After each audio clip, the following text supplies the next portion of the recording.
for me, it was this identity. I'm a pastor. I stopped being a pastor. Well, I'm the author of these best-selling Christian books I'm regretful about. It was chaotic. It felt like my life was falling apart. In today's podcast, I talk with Josh Harris, former pastor and unpublished author of the book about purity culture, how to kiss dating goodbye, and about the 100% change he made in his life as he challenged his beliefs. Let's dive in.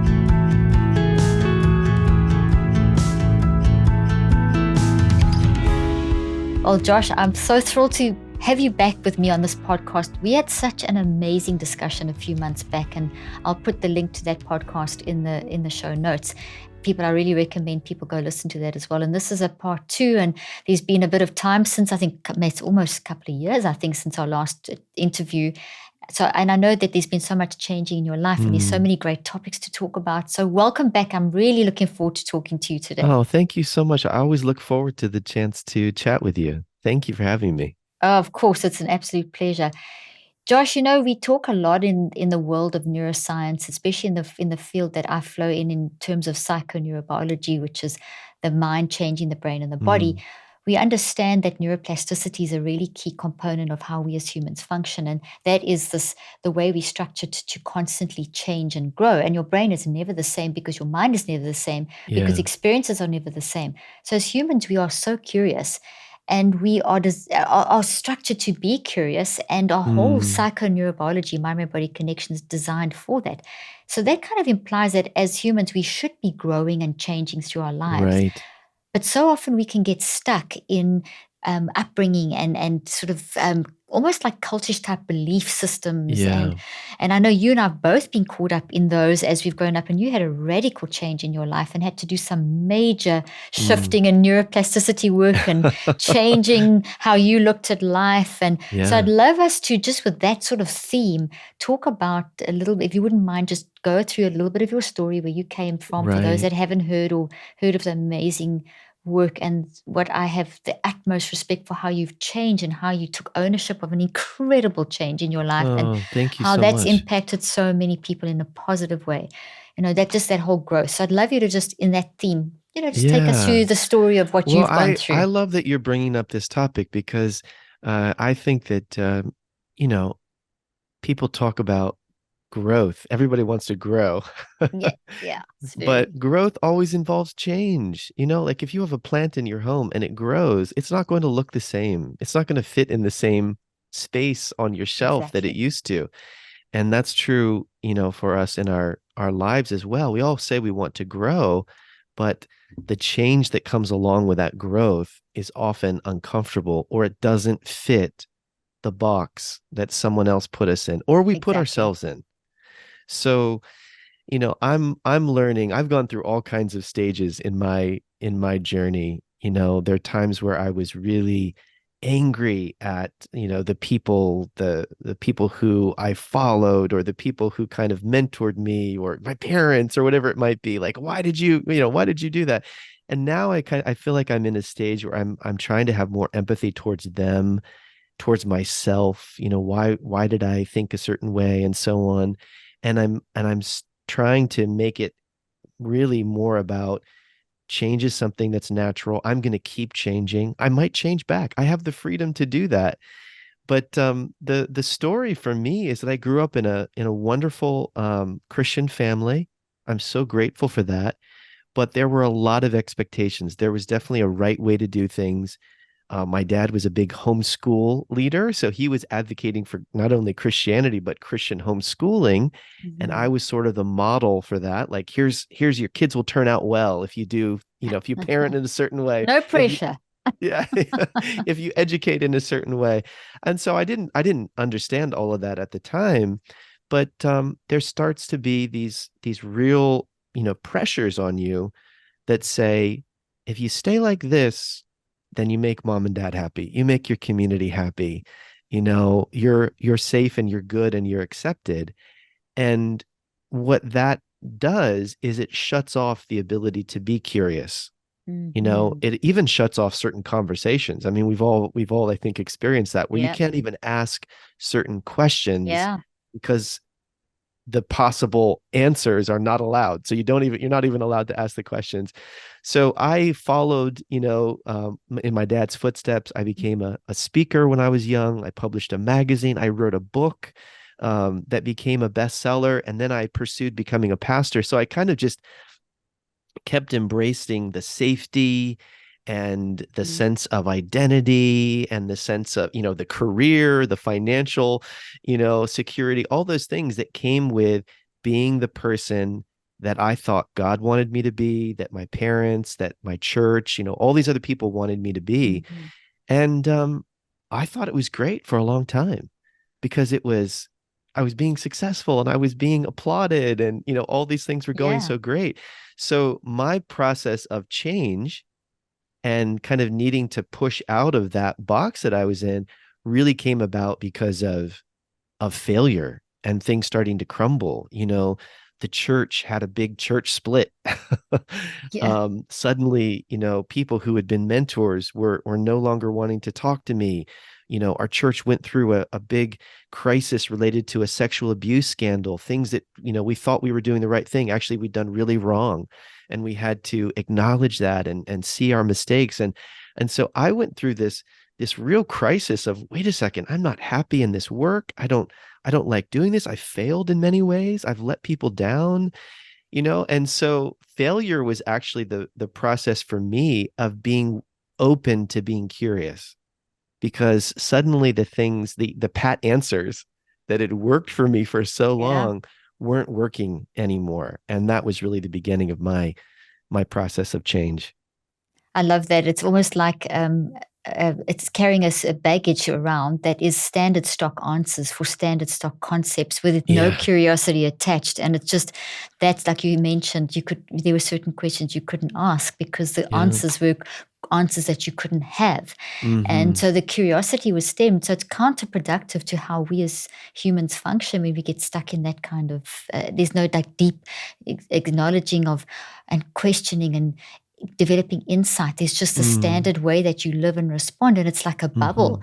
And eventually it falls apart. And we see this, Josh, in it happened in your life and in a very constructive way because you came out Mm. on the other side freeing a lot of people from a lot of pain. And I'd love Mm. you to just explore that a little bit more as well, because of the way you handled the situation and that happened in your life was just brilliant. But in terms of what you were teaching, because the Yeah. philosophy, which was one of Right. these baggage philosophies that had you just Exactly. don't question this, and so many people. I mean, I even remember people, giving certificates on their marriage day of their purity and to fathers, and things based Yeah. on this whole concept. So before I leave, people start thinking, what on earth is she talking about? Do you mind? I know this is not easy to talk about, but Yeah, do you no. mind just sharing that because it's so related to the change that Right. you've made and how you're Right. now impacting people and Well, whatnot. it's interesting. I think that the story that you're referring to is the fact that I wrote a book called I Kissed Dating Goodbye that Mm-hmm. became in the late 90s and early 2000s very popular. It was part of what we now look back on and call the purity movement, purity culture, Mm-hmm. where there was a real emphasis on saving sex for marriage. And my book even went further and said, hey, if we're supposed to save sex for marriage, then we shouldn't put ourselves in any kind of setting where we would be tempted to have sex. We should stop dating. Mm. And so, I was this young single guy, had so little experience in relationships, had like one girlfriend in high school or whatever. And I was like, writing as if I had all this wisdom. And I was, Yeah. being zealous for the Lord and wanting to set a high standard. And it ended up blowing up, and millions of people read this book and were Yeah. influenced by the ideas, and churches embraced it and families embraced it and so on. Um, and part of 20 years later, when I'm a pastor and my church is starting to really fall apart in different ways, Mm-hmm. I started recognizing, wait a minute, our church is, has this environment, this culture that's really controlling, and people are starting to talk about this, and they're finally being given a voice on the internet to speak up and say, hey, there are problems here. Pastors are not treating us Yeah. right. There's a controlling culture. If you don't do things right, if you don't homeschool, if your kids get in trouble, whatever it might be, suddenly Mm-hmm. you're pushed out, you're not accepted, you're not good enough, even though we were preaching grace, right? That was their What experience. kind of grace? And I started realizing, oh my gosh, my book's a part of this. And I ended up stepping back from ministry to go to a graduate school of theology in Canada, where I now live. Mm-hmm. And that was this environment where suddenly I didn't have to play the role of pastor. I could ask questions. I was a student. I Mm-hmm. was listening to other people, and I started listening to other students, and they started sharing their stories of, hey, your book was really unhelpful to me. And it wasn't just some angry person on the internet that I could write off like, oh, that's just a negative, Amazon book review, or that's just some hater out there that, Yeah. they don't really love the Lord. They're just attacking purity. Suddenly I was listening to fellow students and I was hearing their stories. And there's something so powerful about having a human connection with Mm-hmm. someone that we maybe in the past wrote off Wow. because they came from a different place or because of their sexual orientation, whatever it might be. Yeah. And suddenly I'm listening to these people and it begins to change me. I start to recognize patterns, and I go through a process of listening to a lot of people and hearing a lot of stories and inviting their perspectives. And that eventually, I'm shortening the story, but it led Yeah. to me apologizing for the book that I was best known for, with the support of my publisher, who I'm so grateful for, unpublishing all my books, taking them, Amazing. off the shelves and so on. Um, and I'm grateful now when I look back, but it was very scary. There were moments I didn't want to do that. I wanted to try to say, oh, people just misinterpreted my book, or, let me just like edit the book and improve it in different ways and so on. It was a very scary process of change and very painful.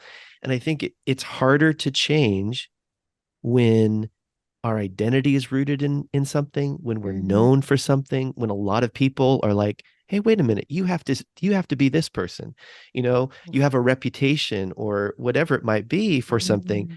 That's when it gets hard to change. Lots of little things you can change about. You change your toothpaste, nobody cares. But if Yeah. you were the spokesman for Colgate toothpaste and then you change, that could be a problem, right? Yeah. So I think, all of us have to examine that and be, I think, more honest with ourselves of why do I feel, so devoted to a particular viewpoint or whatever? Is it because I've really thought through it, or is it really because of family pressure, work pressure, community pressure, whatever it might be? Oh, that's brilliant. The way you explained all that, and really very, very helpful because, just as you're talking, there's so many things in my life that have changed as well. And one of the Mm, things that I have really found very, very much part of my psyche is I've always changed. And I remember once having someone who worked for me saying, "Yeah, so one thing about you is that you're always changing." And that was it was an this person was saying it as an insult. And I received it as a total compliment. And wow. it's a very it doesn't make certain things easy. And Mm, we are constantly transitioning various different things and so on. So thank you for saying that. And I really want to encourage people to be curious and to mm, embrace change because you grow as a person. But you highlight something there that makes change very scary. You were seen as the purity culture icon kind of thing. I mean, you right. were really up there as, I before I'd ever met you, I knew about Josh Harris because I would go, move around and I used to speak a lot in those kinds of churches. I don't Right. anymore. But and then, I happened to watch how you change. And I thought, wow, this man's amazing, which is why I wanted to get you on my podcast in the first place. But you give us the encouragement. Now, that was hard Yeah. because you were ghosted. You were gaslit. You were everything that we use, all these terms that, cut off from a Mm, community. And even, we even went through a divorce from the major changes mm, that you made. And yeah. how did you, and this is a big question, but how did you manage all of this? How did you, and I know it wasn't an overnight thing, but you obviously Yeah. made a fairly definite decision at some point in your life that gathering all this data of I can't live like this anymore. I can't live with Yeah. myself like this anymore. And then you started shifting over. Mm. How did you make that change and manage that change in your life? If that's even a good way of asking it. Yeah. I think it's tempting to want to try to look back and package it as more kind of neat and tidy and organized than it And actually short and was. simple and sweet. Yeah, Meanwhile, you had exactly. to, These are the yeah, three steps, right? yeah, It was chaotic. It was it was scary. It felt like my life was falling apart. Um, there were moments of just feeling like I was almost like I was going to stop existing. You know, when you that sounds yeah. so over dramatic, but when you found your sense of self in anything, you Mm-hmm. know, it could be a relationship. For me, it was this identity. I'm a pastor. Well, then Mm-hmm. you know, I stopped being a pastor. Yeah. Well, I'm the author of these best-selling Christian books. I was, you know, that were used by God. Well, no, actually, they harmed a lot of people. Yeah.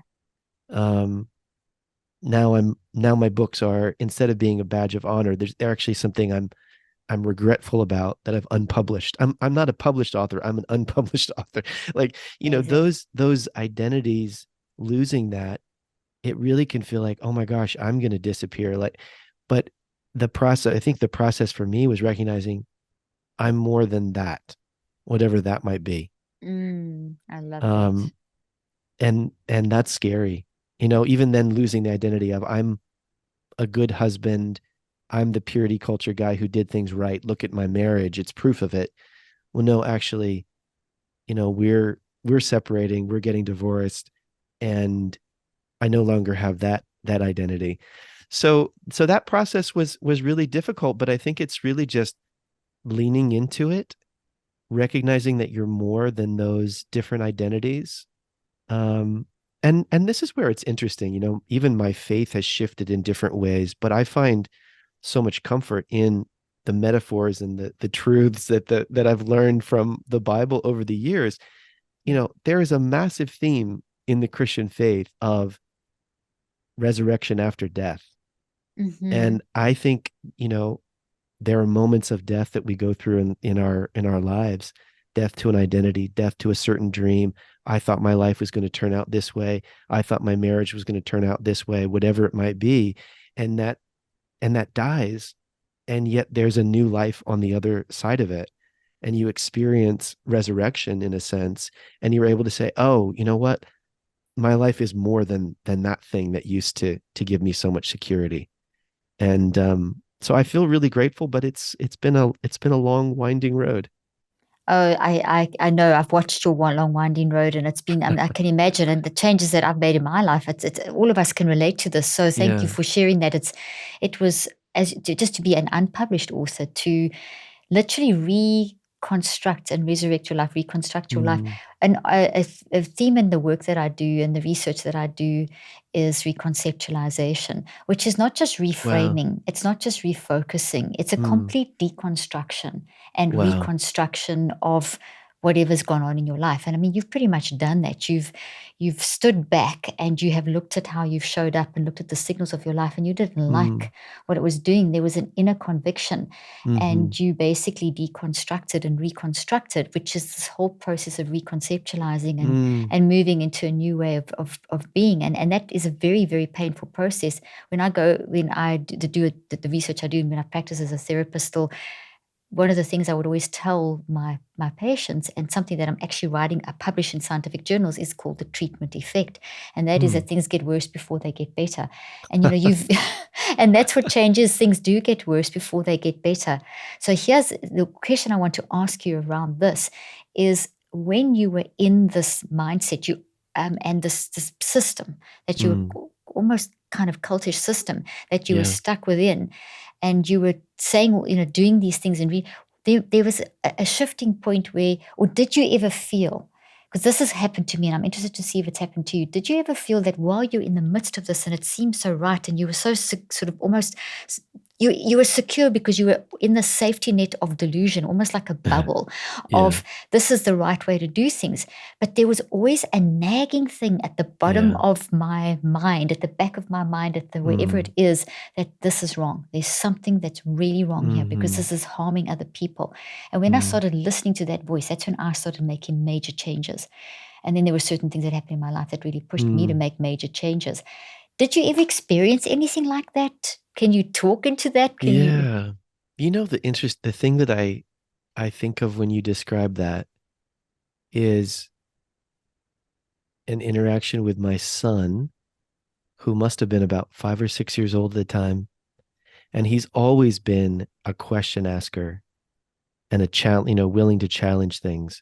I kind of my own makeup am the opposite. I'm like go You along would, with things and yeah, yeah. let's not rock the boat. So I embrace so many things um in faith and in the specifics of the church that I was a part of. So it embraced Calvinistic theology, which I won't go into all the details of that. Mm-mm. There's a lot of specificity, but it really emphasizes God's choosing of people, God's saving people. You can't, it's not about you, choosing God. It's about God choosing you. The implication being, if God doesn't choose you, then, Bad you're luck. lost, that kind of thing. And Mm. I was trying to share the gospel with my 6-year-old son and talking to him about, knowing that you're saved and having the confidence that you're going to be in heaven forever with God and not in hell and so on. And he just Mm. started asking very probing questions and pressing that, and also expressing the fear that was in him of not feeling a certain thing. Like, how do I know I've felt the right thing?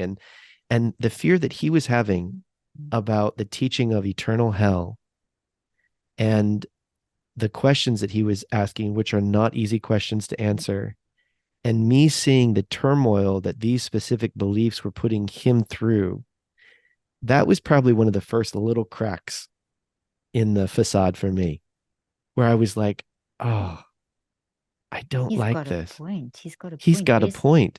He's Where's asking the some really, love in hell? I mean, yeah, like, where's this whole scary, terrible concept? Yeah. yeah. And, so I wish that I had pressed into that more. It was easy to just kind of like try to write off and comfort him and so on. But I always go back to that moment. And I do think there's something about um, our kids. Like you see the world Mm. differently through the eyes of your Mm-hmm. kids.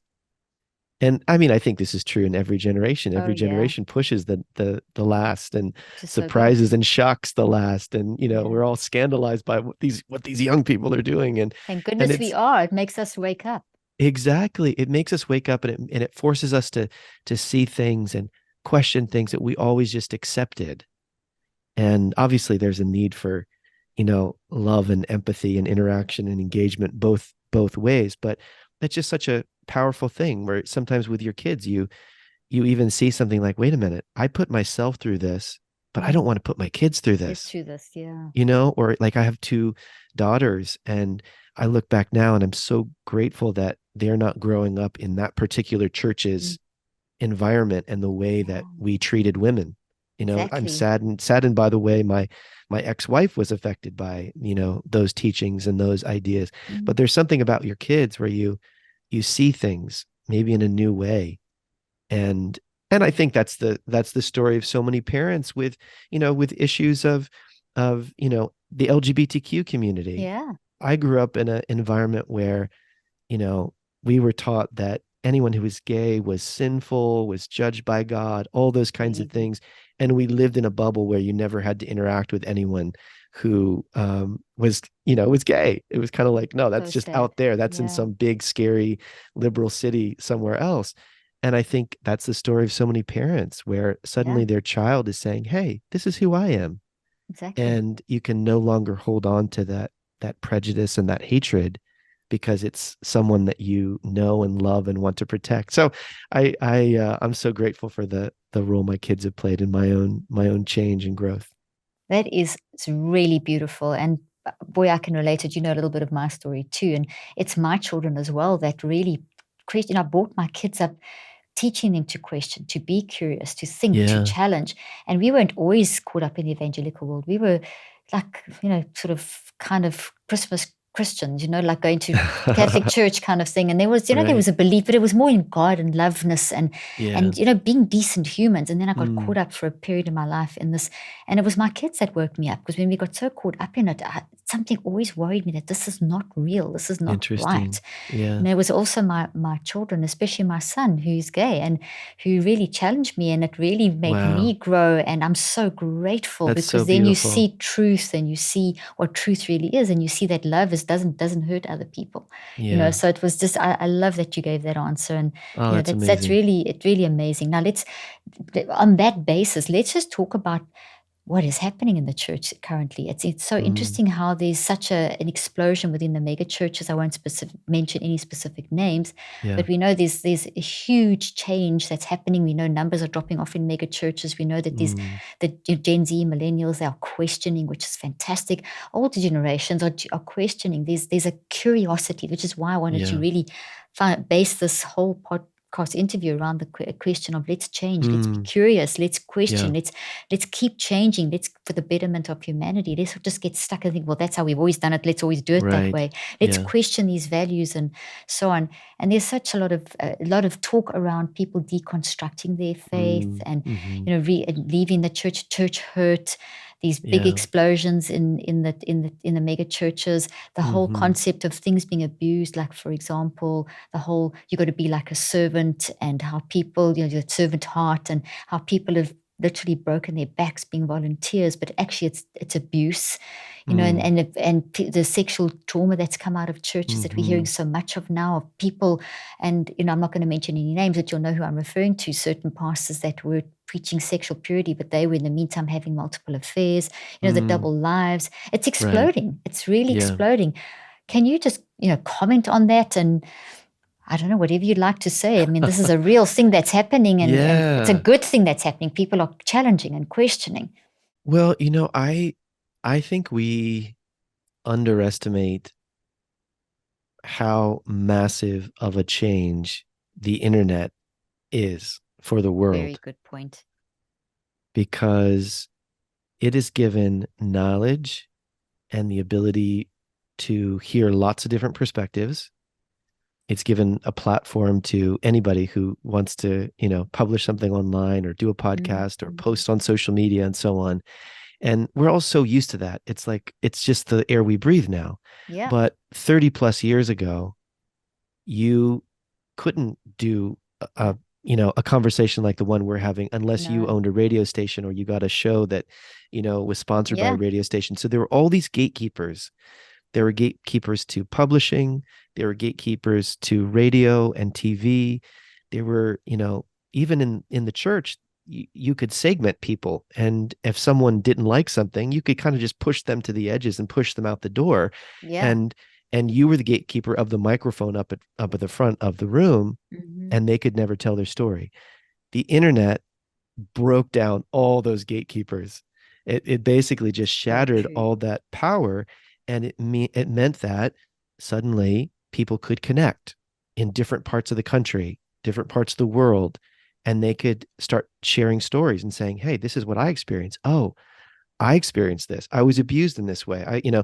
They could start hearing different philosophies. They could hear about different types of churches. They could hear sermons from a pastor who had a different interpretation of the same scripture. So that is an incredible, new Beautiful freedom. thing. It Yeah. is a beautiful thing. It is a massively disruptive thing, because if you were one of the power holders and gatekeepers in the past, you felt like everything was crashing down. It was chaotic. This was gossip and slander, and there are false teachers everywhere. The Yeah, reality I is they're remember just the trying to reactions. consolidate their power, right? You understand. Exactly. Oh, totally. It was Yeah. pure threat to their own power base. Yeah. But I do think that the technology of the internet, in a similar way that the technology of the printing press with the Hmm. Reformation, it was a huge part of it. We would never have heard of Martin Luther and all No. of his ideas if you didn't have the printing press to spread those ideas. If you didn't Exactly. start having the Bible translated into the common language so that people could read it. Suddenly they had access to information where there used to be priests who were the Yeah. gatekeepers of them even being able to read the scriptures. And so I just think the repercussions of that are still being felt. So all the things that you mentioned, um, are really, I think, very connected to people being able to stand up and share their stories and collaborate, um, and say, hey, this shouldn't be this way. And now people, they can make choices, and they can be affirmed in their choices in a way that gives them the confidence to step out of things. So you mentioned Mm, deconstruction, and I mean, it's such a loaded word, and it's it been is. politicized, and It it's been, is. labeled in a lot of different ways. But it's interesting the role that language plays, because in the past, anyone who left the church was an apostate. They were Mm-hmm. they were no longer part of the narrative. If they're not in the church, you don't see them, you don't hear about them.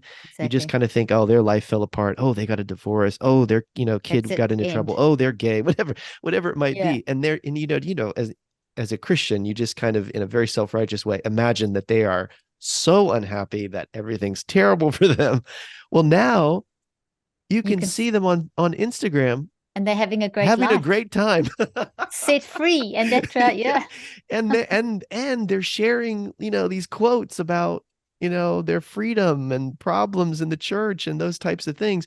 And even a word like deconstruction or disentangling or whatever you want to call it, Yeah. suddenly there's new language that describes oh, I think I'm going through that. I think I'm asking questions. And so you no longer have, again, the power of, the priests in the church saying, hey, if you ask these questions, you are falling away, you're backsliding, you're on your way to hell. Suddenly there's new language to say, you know what, i'm Does hell i'm even actually, exist? yeah. Yeah. The is that concept. is that really real? Yeah. That really So could that suddenly you have a reconcile with different love? language, and you're Mm. affirmed in that, and you're saying, oh, this is a part of growth, this is a part of change, it's okay to question, I'm deconstructing things, I have a new framework for thinking about who God is. And that opens so many doors for people to come in, but also to go out. And I do think that's really healthy. I think the way you've answered it's so good. It's so good. We so often blame this social media and internet and all AI and everything for the mental health crisis currently. Meanwhile, I always say social media is not to blame. It's how we're managing it. And in the Mm, context of what you've just said, it's given people the opportunity to share all the lies that were suppressed.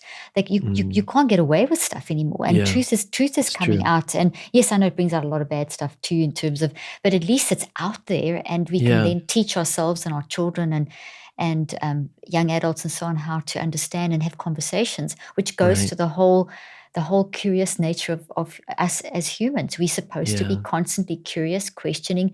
No one has it that the concept of a gatekeeper is just so wrong. If you think of it, it's just Yeah. who has the right to make the decision that you can't talk in a church if you're a woman? Who has the right to Mm, say that gay is right or wrong? Who's the right to say that? Who are you? mm, What makes you happy as a human? And are you mm. operating in love and touching other people's lives and changing other people's? Or are you harming others? And you look at the harm that comes from being so stuck in a very narrow-minded mindset and the damage it Yeah. causes. Josh, I know you get a lot of people contacting you. I'm sure through direct messaging and Mm. in various things that you do.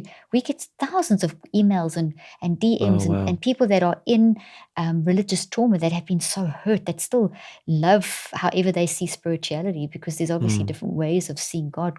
Everyone's so different. The social media environment has allowed us to explore this beautiful diversity that we have as Yeah. as humans, Yeah. and pull the lid off all the things that were hidden. So I Hmm. agree with you. This is a great thing that these things are being exposed, and that people are challenging and questioning and having their own perceptions of spirituality. Yeah. That's what we're supposed to be doing as humans. I think it's really, really powerful. I also just want to add, because it could sound like to some people who are listening that we're just, piling on the church and to religion. One of the things that I'm learning, though, is that these tendencies toward control, towards groupthink, towards this sense of you can't Tribalism. you can't ask this question, or you can't, have this viewpoint or whatever, or you're going to get pushed out. That's not just in the church. No, it's not. Right? No, It's it's it's tribalism. it It's, yeah. really is. Yeah. And I Mm. think, that's been something that's I'm kind of glad you been, brought that up. yeah, Mhm. it's been eye-opening for me because, you know, for a while I was just really mad at the church and like, can't believe that Christians do this.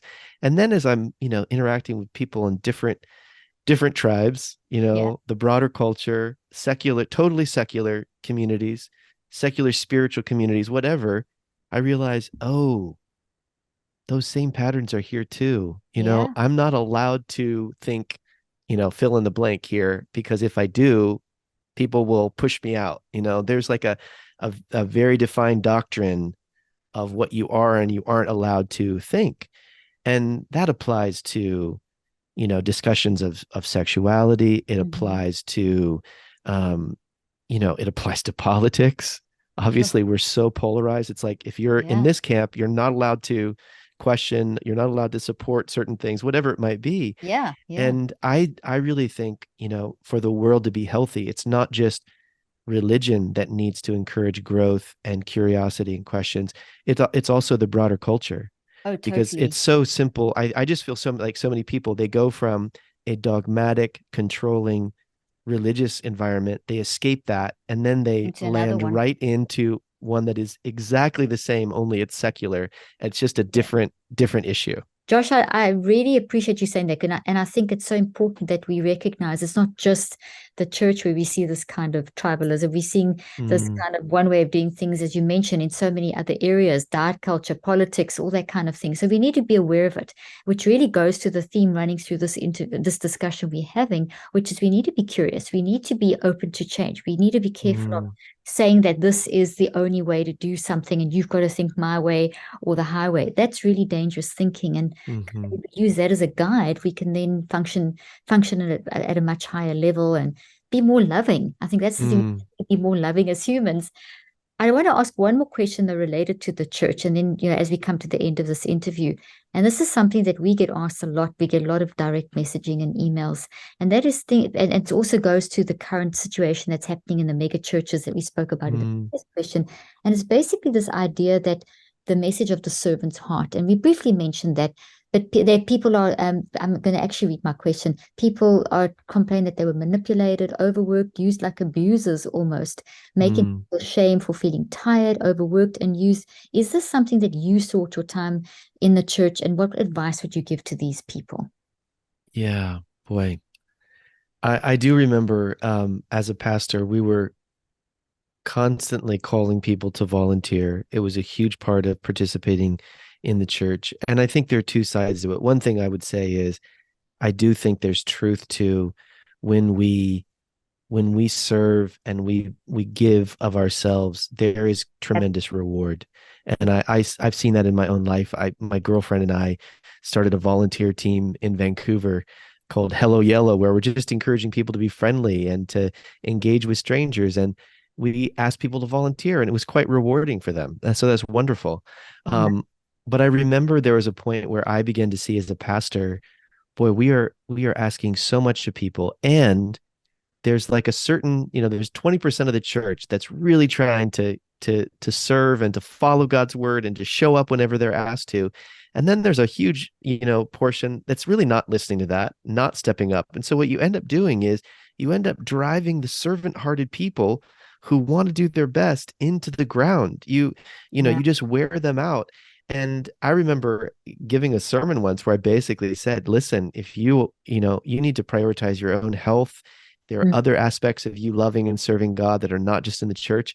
And we didn't get as many volunteers. And it was a problem. And, it was a real wake up for me of like, wow, the way that we've structured things from children's ministry to care groups to all these different things, it is built on this idea that there will be this constant, stream of people giving up so much of their time. And I think that's unhealthy.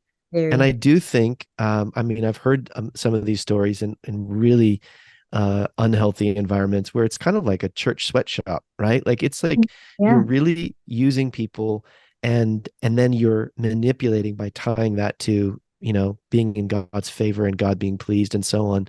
So, I mean, I think the advice I would give for people in that setting is to really determine for yourself what are my gifts? What do I enjoy doing? Does that line up with the needs that are there?